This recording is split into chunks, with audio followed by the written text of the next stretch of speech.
હવે બીજું છે સાપેક્ષ ગરીબી. કેવી ગરીબી આવશે? સાપેક્ષ ગરીબી. હવે નિરપેક્ષ ગરીબીની અંદર એનો જે ખ્યાલ હતો એમાં ફક્ત વપરાશી ખર્ચને ધ્યાનમાં લેવામાં આવતું કે એની પાસે કેટલો વપરાશ કરવામાં આવે અથવા વપરાશી ખર્ચને ધ્યાનમાં લેવામાં આવતું. પણ સાપેક્ષ ગરીબીનો ખ્યાલ છે કે અલગ છે નિરપેક્ષ ગરીબી કરતા. કયા પ્રકારનો છે? તો કે સાપેક્ષ ગરીબીની અંદર જુદા જુદા વર્ગ વચ્ચે આવકની અસમાન જે વહેંચણી છે એને ધ્યાનમાં લેવામાં આવે છે. અલગ અલગ વર્ગ વચ્ચે જે આવકની અસમાનતા છે ને અથવા આવકની જે વહેંચણી છે જે અસમાન છે એને ધ્યાનમાં લેવામાં આવે. બધા વર્ગની આવક એક સમાન ના એટલે જે આવકની અસમાન વહેંચણી છે એને ધ્યાનમાં લેવામાં આવે સાપેક્ષ ગરીબીની અંદર.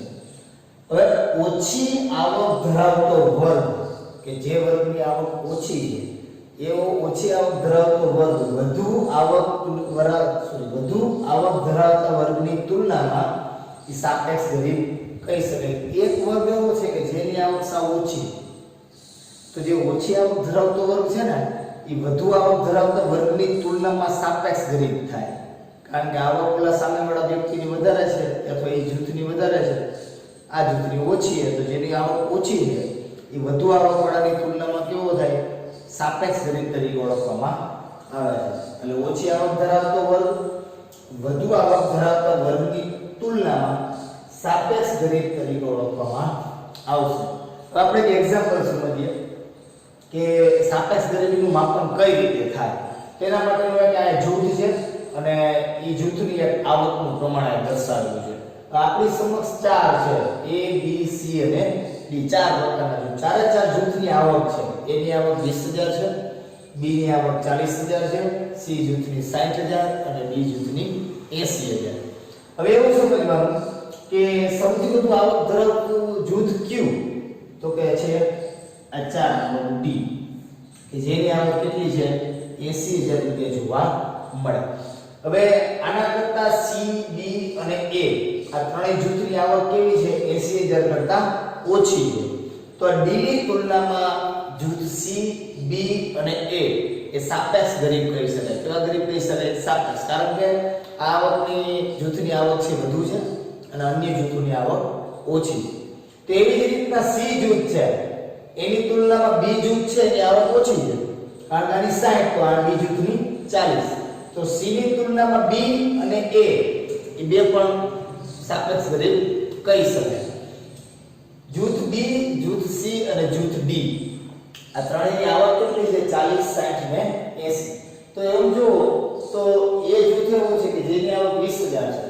તો આ ત્રણેયની તુલનામાં એ જૂથ છે ને સાપેક્ષ ગરીબ કહેવાય. ટૂંકું ને ટચ છે કે જેની આવક અથવા જે જૂથની અથવા જે વર્ગની આવક ઓછી હોય એ વધુ આવક ધરાવતા વર્ગની તુલનામાં સાપેક્ષ ગરીબ કહી શકાય. હવે સાપેક્ષ ગરીબી કે આવકની અસમાનતા એ માપવા માટે ત્રણ પદ્ધતિઓ છે. આ ક્વેશ્ચનમાં પૂછાય છે કે સાપેક્ષ ગરીબી માપવી તેના માટે કઈ કઈ પદ્ધતિનો ઉપયોગ કરવામાં આવે છે. પહેલું આવે છે આવકોના અથવા આવક જૂથની રચના. જે આપણે કીધી આવક જૂથની રચના છે કે જેના આધારે સાપેક્ષ ગરીબી માપી શકાય. બીજું આવે છે લોરેન્જ વક્ર. મેક્સ લોરેન્જ નામના વ્યક્તિએ જે આવકની અસમાન વહેંચણી છે આલેખ દ્વારા દર્શાવવા માટેની પદ્ધતિ છે લોરેન્જ વક્ર. ત્યારબાદ આવે છે ગીની ગુણોત્તર. જે લોરેન્જ વક્રને આધારે ગીની ગુણોત્તર છે એ માપવામાં આવે છે. પૂર્ણાંક પદ્ધતિ છે જે માપી શકે જેનું મૂલ્ય 0 થી 1 ની વચ્ચે હોઈ શકે. એટલે આ ત્રણ પદ્ધતિઓ બહુ મહત્વની છે સાપેક્ષ ગરીબી અને આવકની અસમાનતા માપવા માટે. એટલે આ સાપેક્ષ ગરીબીનું સ્વરૂપ છે. ભારતની અંદર જે અત્યાર સુધી ગરીબીનું માપન થતું નિરપેક્ષ ગરીબીના આધારે, એટલે કે નિરપેક્ષ ગરીબી છે માપવામાં આવતી. ફક્ત વપરાશી ખર્ચને ધ્યાનમાં રાખી ગરીબી રેખા હેઠળ કેટલા લોકો જીવે એના આધારે ગરીબી માપવામાં આવતી. પણ હવે ભારત છે એક વિકસિત રાષ્ટ્રની દિશાની અંદર અત્યારે આગળ જઈ રહ્યું છે.